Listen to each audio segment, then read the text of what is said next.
l'équipe. Alors aujourd'hui on est sur le skatepark de Fuveau pour le premier épisode d'une série qui comprendra plusieurs vidéos où je vais un petit peu me concentrer sur les spots les plus sympas à rouler de la région. Et donc à travers cette série je vais vous montrer tout ce qui est intéressant à rider. Sauf que là la différence c'est que la plupart des gens font des vidéos ou des chroniques par rapport avec un skate tradi, un skate street. Et donc moi ce que j'ai voulu un petit peu innover c'est de présenter ces spots là mais du côté du surskate. Donc pour les personnes qui ne me connaissent pas, je m'appelle Trice et je suis le président, même si j'ai horreur de dire ça, de la Glisse Aixoise, donc une asso qui s'est fondée il y a quelques mois, c'était en avril 2024. Et je veux un petit peu partager cette passion à travers cette association, organiser des rassemblements de surf skate autour d'Aix. Donc ça peut être Fuveau, Gréasque, Gardanne, Aix. On est rarement sur Marseille, on est même quasiment jamais sur Marseille. Et donc voilà, là je vais vous présenter le skatepark. Alors c'est un petit peu nouveau pour moi tout ça de parler à une caméra et de présenter ces spots. J'avais l'habitude de le faire par écrit, je trouvais que c'était moins contraignant, que ce soit par rapport au montage ou faire quelque chose de vraiment propre. Le problème c'est que le texte ça rend pas vraiment compte de ce qu'on peut ressentir en surskate sur ces spots là. Donc on se retrouve un petit peu plus sur le terrain.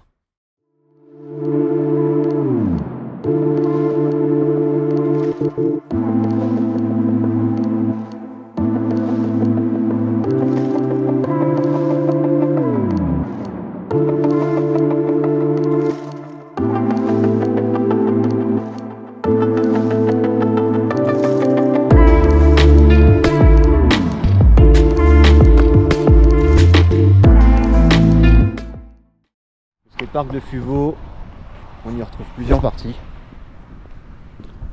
L'une des plus intéressantes pour moi c'est cette rampe slash bol ouvert qui en fait est fermée aux 3/4 avec juste une ouverture, voilà, qui part après sur la partie plate du skatepark. Donc vous voyez que ça monte quand même relativement haut. Et il y a moyen de faire des 8 et d'enchaîner, de travailler le cardio. Donc là déjà vous voyez le premier problème du skatepark, c'est qu'il est entouré d'arbres. Et souvent surtout en automne, il y a beaucoup de feuilles et c'est très gênant. Voilà, donc vous avez beaucoup de feuilles qui sont éparpillées sur le parc. Le bowl on va y venir après, mais lui c'est encore pire. Et sachant que des fois il y a des cailloux qui sont un petit peu cachés, donc prenez un balai, passez un petit coup avant. Là malheureusement j'en ai pas pris, donc va falloir se débrouiller autrement. L'avantage c'est qu'on a un coping des deux côtés, donc même si vous savez un peu grinder, si vous avez des C5 ou quoi, ça peut faire le café. Petite mention à la belle bosse là, qui si vous la prenez bien, il y a moyen de repartir avec beaucoup de vitesse. Donc pour l'avoir bien poncé ce parc, je peux vous assurer qu'en surskate il n'est pas mauvais. Mais vous allez vous en rendre compte à travers les prochaines parties. Le parc s'élève sur 3 niveaux et avec chacune une zone de street, quelques obstacles. C'est pas le genre de choses qu'on va adorer en surskate, sauf si vous êtes un peu habitué à travailler un peu les ollies. En surskate, je suis plus concentré personnellement sur la partie flat que vous voyez là, qui est toute plate, toute lisse. Alors il y a quelques endroits un petit peu plus moisis. Là vous voyez qu'on a quand même une rampe qui est quand même relativement large on va dire et qui monte assez haut. Celle-là je l'aime bien pour travailler tout ce qui est bird slide, pour envoyer un petit peu les mains. Vous avez pas mal de petites descentes pour vous prendre un peu de vitesse qui vont justement vous amener sur la partie plat jusqu'à aller sur la rampe là-bas. Il y a de quoi faire quand même ici, voilà, alors, le parc est bien plus orienté street, ça on est d'accord. Mais même en surskate, il y a de quoi travailler sur la zone de plat. Vous pouvez travailler avec des cônes, vous pouvez travailler des kickturns, vous pouvez travailler vraiment beaucoup de choses.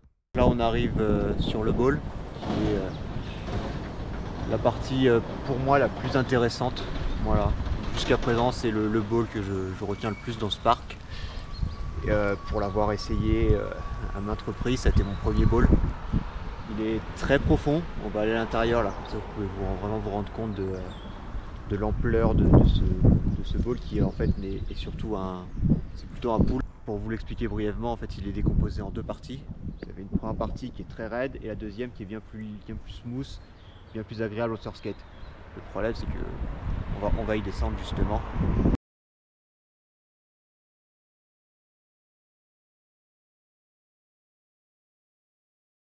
Voilà, il y a quand même de quoi surfer dessus.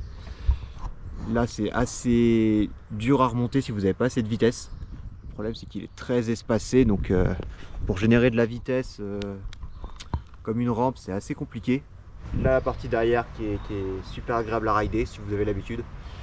Le principe c'est de faire la technique du 8, mais là le pool est trop petit et donc vous faites toujours le même circuit en fait.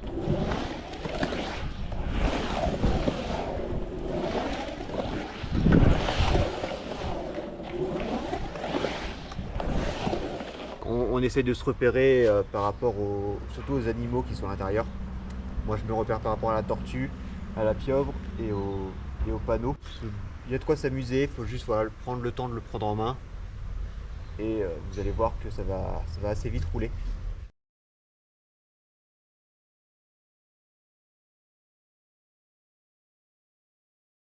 Et voilà, regardez ce que je vous disais, des cailloux sous les feuilles. Celui-là à mon avis, si vous le prenez, c'est l'hôpital directement quoi, parce que là il pardonnera pas. Je pense que j'ai un peu fait le tour du parc. Si vous êtes dans le coin, passez-y.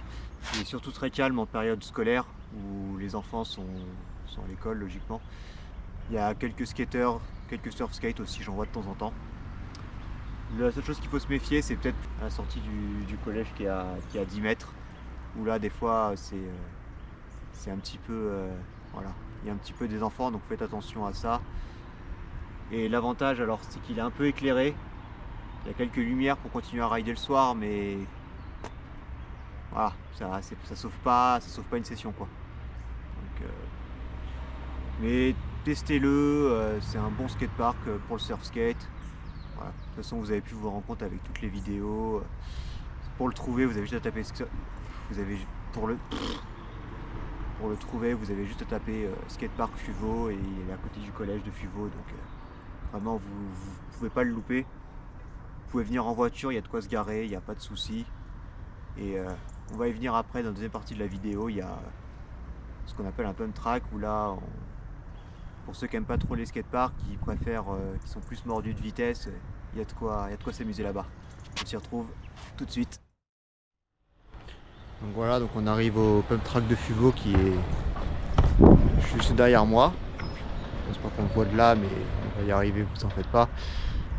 Voilà, donc grande place pour se garer si jamais vous voulez venir en voiture avec plusieurs planches, il n'y a pas de souci à ce niveau-là.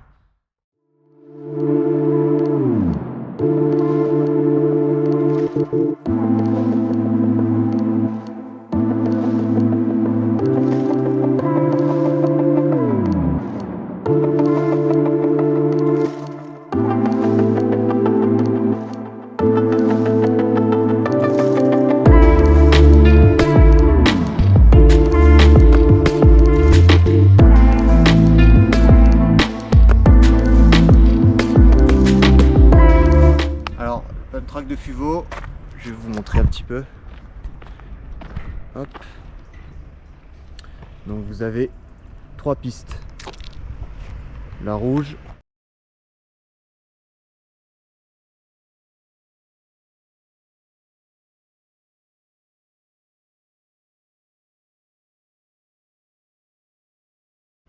la bleue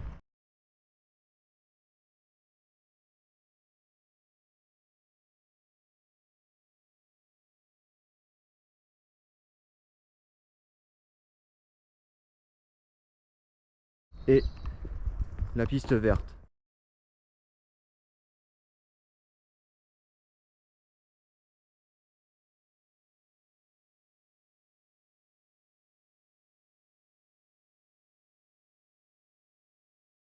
J'aime bien la verte parce que c'est la plus courte et celle qui permet, à mon sens, de travailler le mieux le cardio. Parce qu'en fait, vous ne faites que pomper. Donc vous avez très peu de moments de relâche, peut-être un peu dans les tournants. Qui en plus, l'avantage, c'est que si vous voulez travailler le frontside ou le backside en priorité, vous pouvez les faire en deux sens. Alors s'il n'y a personne, ça évite les accidents. La piste verte, très sympathique à rouler pour travailler le cardio. La bleue, c'est la plus longue en termes de distance, voilà, mais qui, je trouve, les tournants sont moins raides que la verte. Où vous allez voir, hop, est-ce que je peux vous montrer comme ça. Vous voyez que les tournants de la piste verte sont quand même font un 180. Et quand on n'a pas l'habitude, je vois beaucoup de personnes justement commencer sur ces pistes-là. En surskate, je vous conseille plutôt de commencer sur la bleue où là elle est un peu plus linéaire et les tournants sont bien plus agréables à prendre. Alors que si on n'a pas l'habitude, c'est un petit peu plus compliqué.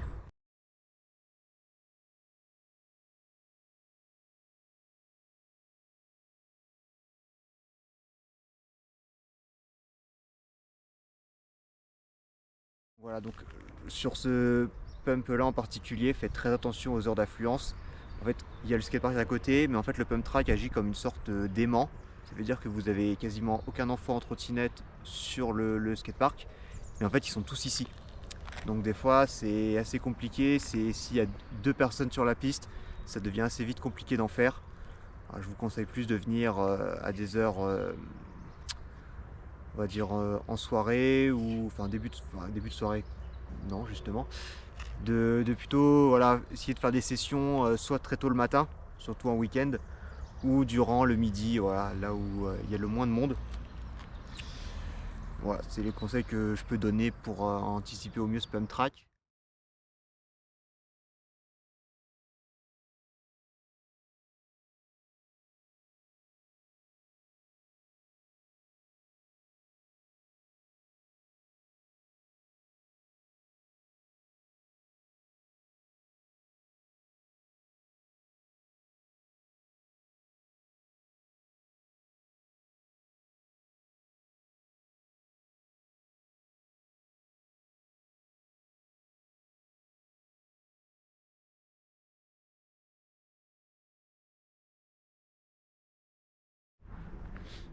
Alors malheureusement il n'y aura pas d'image enfin très peu d'images de la piste rouge.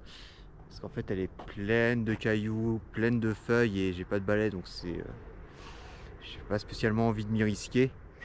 Je pense que je vais essayer de trouver d'autres images d'anciennes sessions ou pareil que pour le parc de Fuveau pour essayer de vous rendre compte de tout ça. Mais c'est vrai que là j'ai un petit peu tardé et que l'automne c'est peut-être pas la meilleure saison pour essayer de faire des images en tout cas de Fuveau.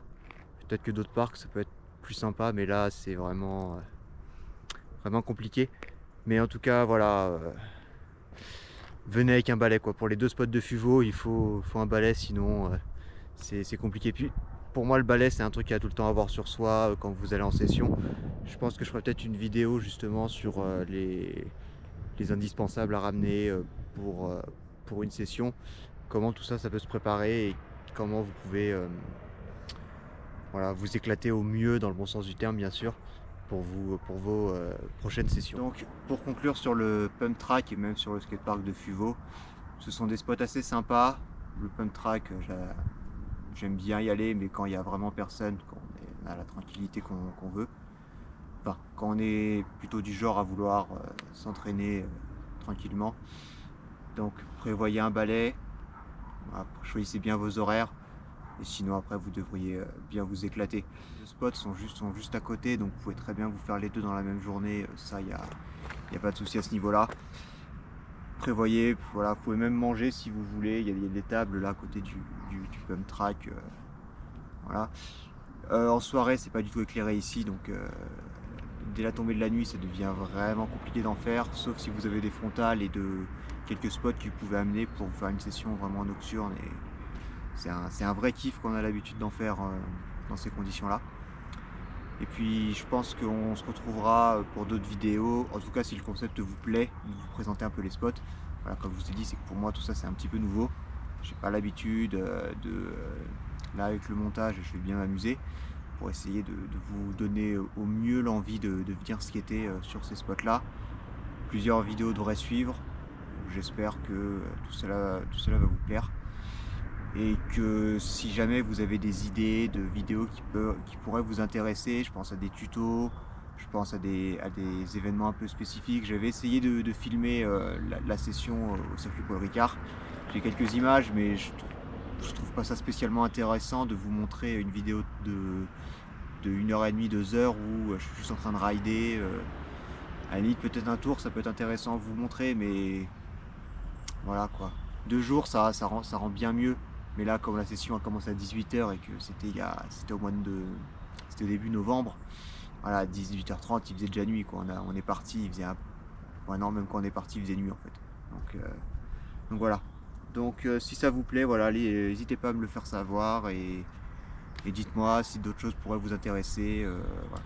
Et si vous voulez rejoindre la communauté de la glisse aixoise, je vous mets dans la description tous les liens, enfin tous les liens, il y a juste l'Instagram et le WhatsApp.